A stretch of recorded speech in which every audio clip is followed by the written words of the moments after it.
हाँ, तो आज की क्लास को हम शुरू करते हैं।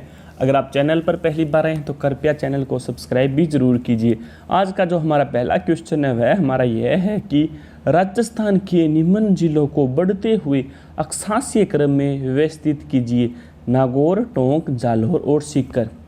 यानी कि जो नागौर है और जो टोंक है और जो जालौर है और जो सीकर है, इन सभी को अक्षांशीय क्रम के अंदर व्यवस्थित करना है।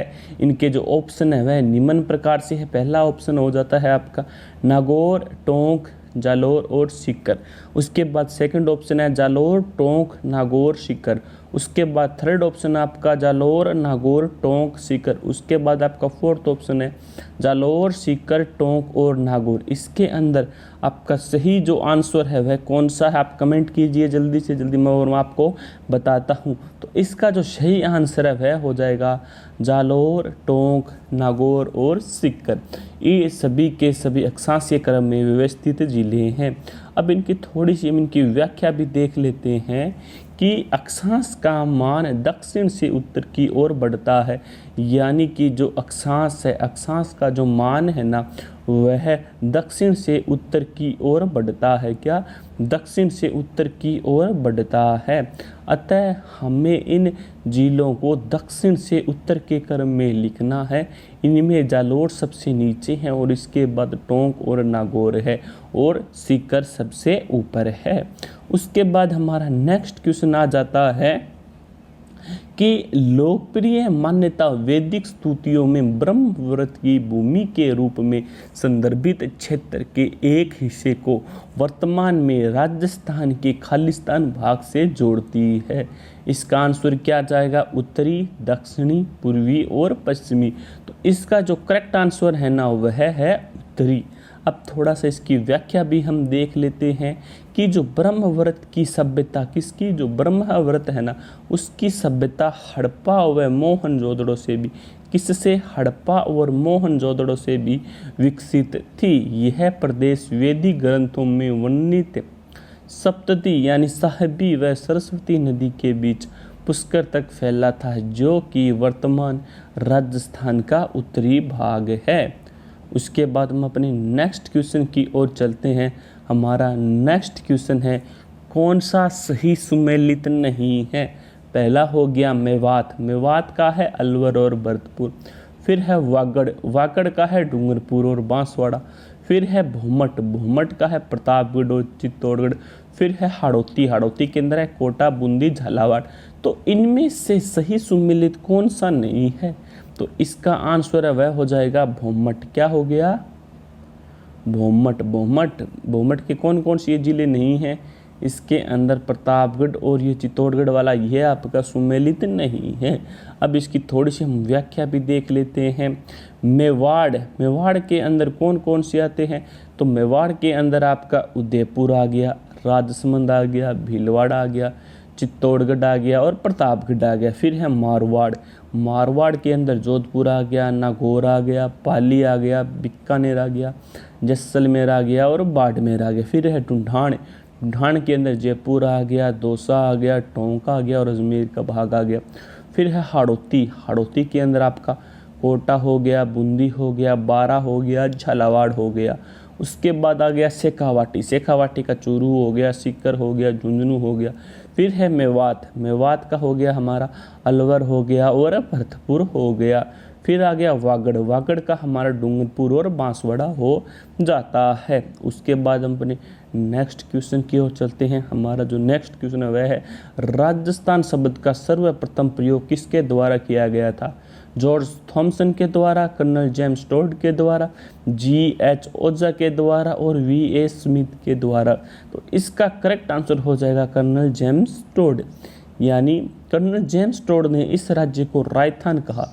क्या? जो कर्नल जेम्स टोड थे ना, उन्होंने राजस्थान को राजस्थान कहा क्योंकि राजस्थानी साहित्य एवं बोलचाल में राजाओं के निवास प्रांत को राजस्थान कहते थे। 19वीं सदी में कर्नल जेम्स टोड ने अपनी पुस्तक एनालस एंड एक्टिविटीज ऑफ राजस्थान में राजस्थान शब्द का प्रयोग किया।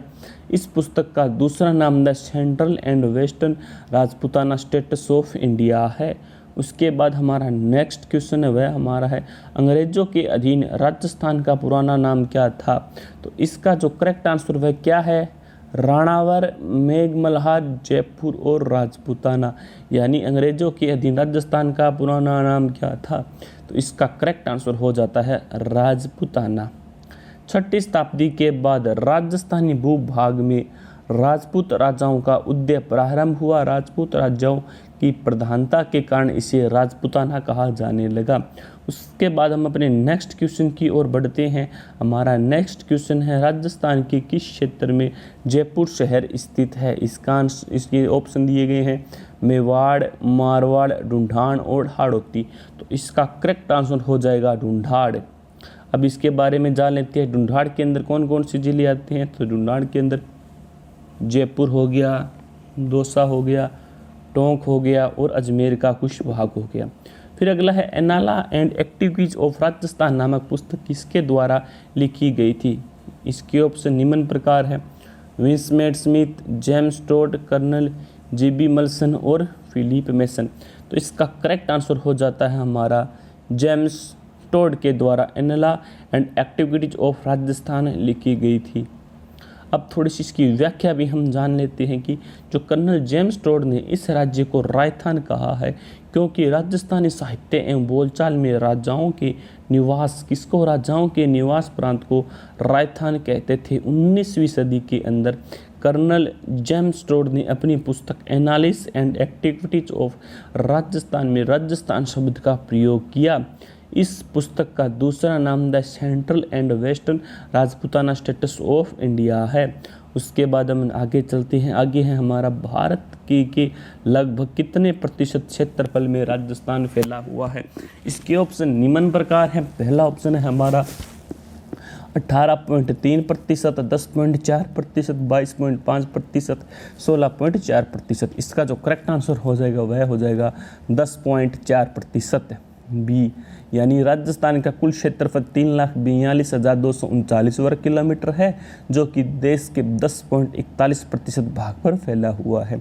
उसके बाद हमारा नेक्स्ट क्वेश्चन आ गया राजस्थान में सबसे पहले सूर्य उदय धौलपुर के सिलाना गांव में होता है। कारण धौलपुर राजस्थान के सबसे पूर्व में स्थित है। क्या यह कारण सही है या फिर गलत है। तो इसके जो निम्न कथन दिए, आजकल इस प्रकार के क्वेश्चन बहुत आने लगे हैं।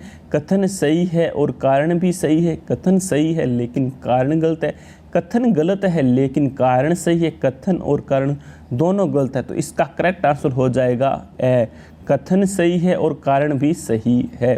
राजस्थान में सबसे पूर्व में सिलाना गांव जो कि राजखेड़ा धौलपुर है, पश्चिम में कटारा, फतेहगढ़ सम जैसलमेर में है, इसलिए राजस्थान में सबसे पहले सूर्य उदय धौलपुर जिले के सिलाना गांव में होता है।